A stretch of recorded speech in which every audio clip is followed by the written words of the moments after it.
And look at the sky. It looks like more rain. Again. I did some bush hogging yesterday, and per usual, gearbox is loose. So let's see if I can tighten up the gearbox. I got one last thing to do today. I got to put my blade back on. This thing is renowned for throwing blades. I want to see if I can get the bolts that have a castle nut and you can put a cotter pin through it, and maybe that will alleviate this problem because it's getting old.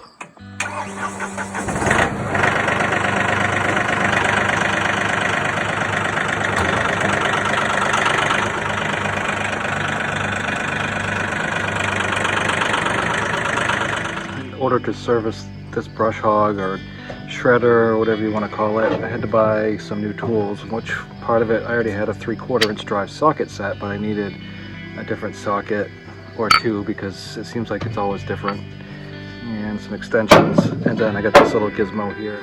So this is how it goes in. You can see it's got the bolt, and then I got this collar, this shoulder washer, whatever you want to call it.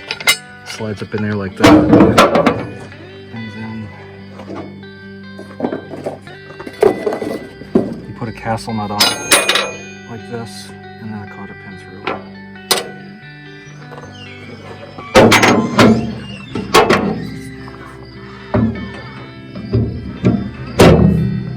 One other thing that just occurred to me is that as much of a pain in the butt it is to put this nut on, imagine how much of a pain in the butt it'll be to bust this cotter pin out of there when you can't get your fingers off, which means I'd have to drop the whole dish pan off. Underneath these brush hogs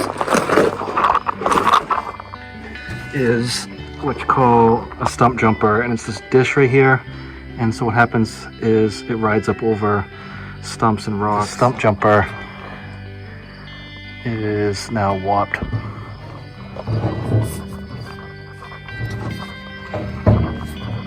So what happens is these blades will hit something and they'll swing out of the way.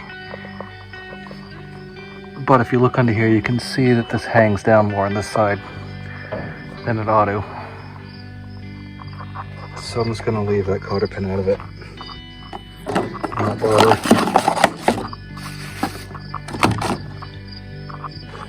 And then I'll put this thing back on. This is your access wheel here.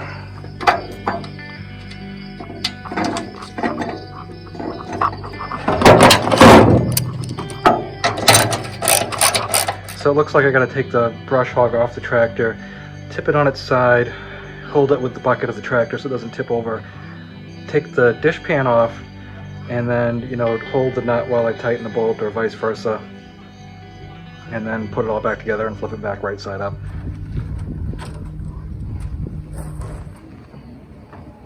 Oh!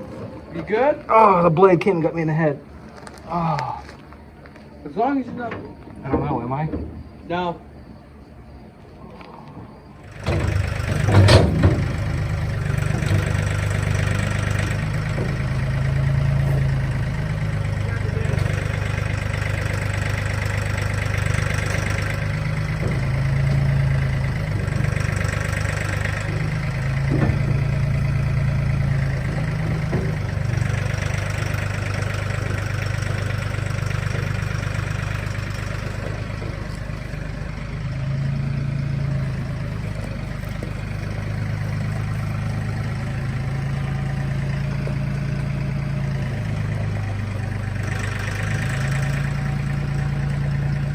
You can tell fall's coming. It was sweaty during the day, but now that the sun's gone, it's really getting cold. Oh, there goes a deer. I just saw it go flying down through. You can see the sun setting up on the mountain.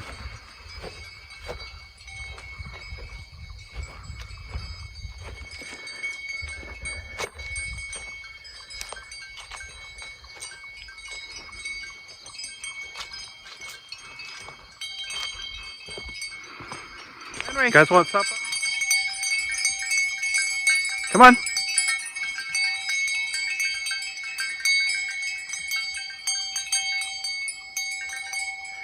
You guys want supper? Let's go. Come on. Let's go.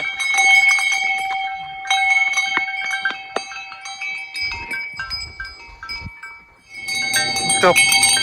Come on. What are you waiting for?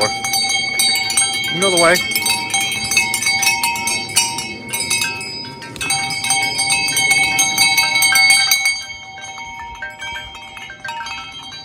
There you go.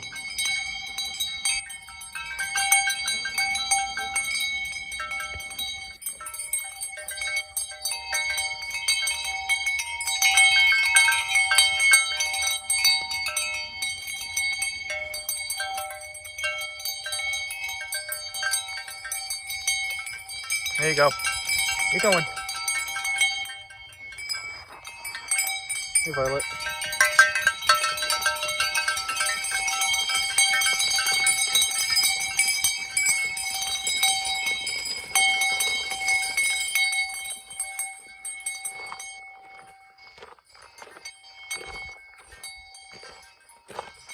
What are you waiting for? Let's go. Funniest thing happened last night. I was up by the barn and these two cows were up there getting their supper, and a red fox came out of the woods over here, and this guy right here put his head down and sent the fox back from whence he came, or she came, and saved the chickens. So the chickens won't be out again. I had them in for a week or so because we had a fox, and I thought she was gone, but I guess she came back. So I got the two big guys up here, and I got the sheep. Well, now I gotta go find the two babies. They're around here somewhere. You guys gonna help me look? Come on. Come on. So the thing about cows is you can make them, well, let's say friendly. Let's say the word friendly, which means you can approach the cows, you can talk to them, you can pat them, but you don't want to really make pets out of them because they are a herd animal and they need to know where their rank is in the hierarchy. And so, you know, they'll stop pushing on you at some point, you know, like this guy's trying to do, and you have to nip that. So you don't have to hurt them, but you know, you just kind of slap them in the beak a little bit, and that keeps them away from thinking that they're higher up than you are. And so, you know, you can pat them, you can love on them a little bit, but you don't want to make them, you know, pets, because at some point they'll misunderstand where their hierarchy is, and you can get hurt really badly. And heifers, you know, when they come into heat, they'll climb up on your back, and you know, it's cute when they're little, but if you have a Holstein cow that's 1,200 pounds, doing that, you know, it's not going to end well for you. And they don't know any better. It's, you know, they're not trying to be mean or anything. It's just how they are. So you always got to be careful of your cows.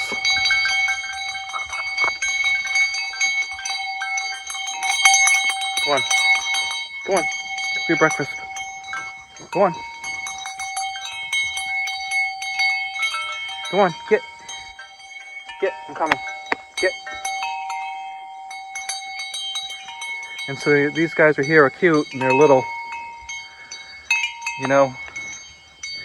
And it's easy to do a lot of stuff now while they're little, but habits established while they're tiny will carry over when they're not tiny, and that's when you can get hurt really badly. And so, you know, you can love on them, you can pat them, have them come to your call, but you don't want them to, you know, forget their position in the ladder, because as soon as they think they're on a higher rung than you, that's when people get hurt. And when I walk with cows in front of me, I always have a hand down behind me. Or if I don't have a phone or a camera, I have two hands behind me. And that way I feel I'm on my hands before they get to me. Because they'll sometimes come up behind you and shove on you.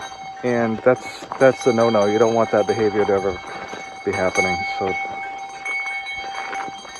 keep a safe distance, keep a hand behind you, and let them know where their position is. Oh, the kids are home again. I was walking out of the cellar. I had a bucket of paint, a paintbrush, and I don't know where I put it. It's here somewhere. Luckily I have another gallon of paint and another paintbrush, but still, I don't know where I put it. Don't I hate that when I do that?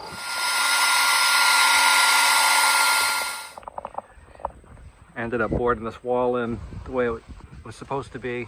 And yeah, there's a seam across the bottom because I didn't have any boards long enough. I was just using junk I had upstairs in the barn. But I wanted to close this end in before winter. So I poured a footing and then I set blocks. And so the top of the blocks is about, well, it's just a little bit above ground level, but you can see the cement on the bottom. That's where the top of the blocks is, and then down below that is a footing. So I'm gonna paint this really quickly.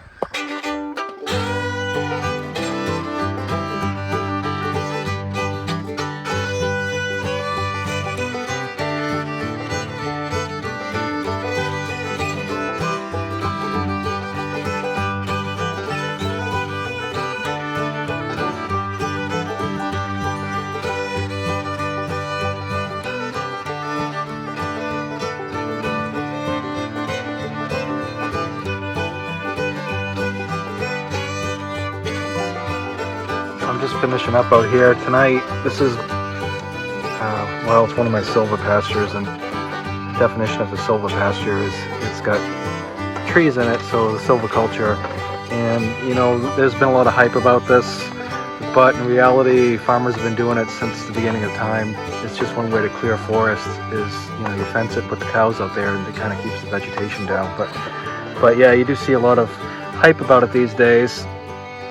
And so I just been out here with the brush hog, thinning it down a little bit. And so I still got a lot of stumps to move, and there's some rocks. So once I get my little tractor back, I'll come back out here and clean this up a little better.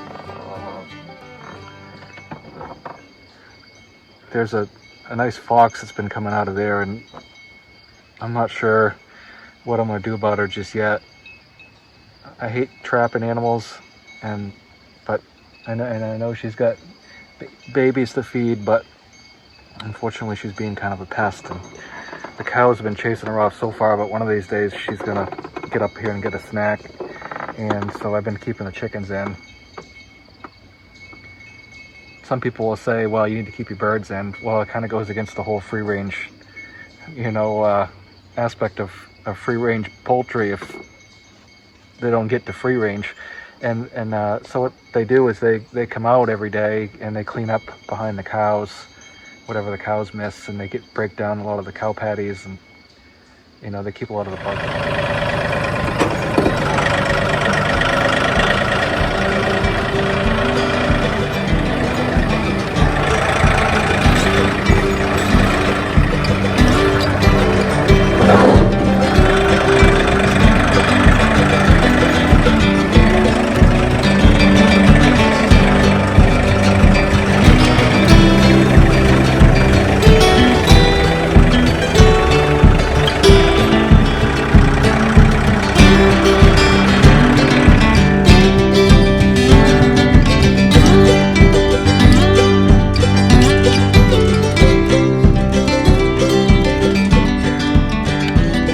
I guess that's it for today. I'm gonna go get an ice pack, I think. That kind of hurt a little bit.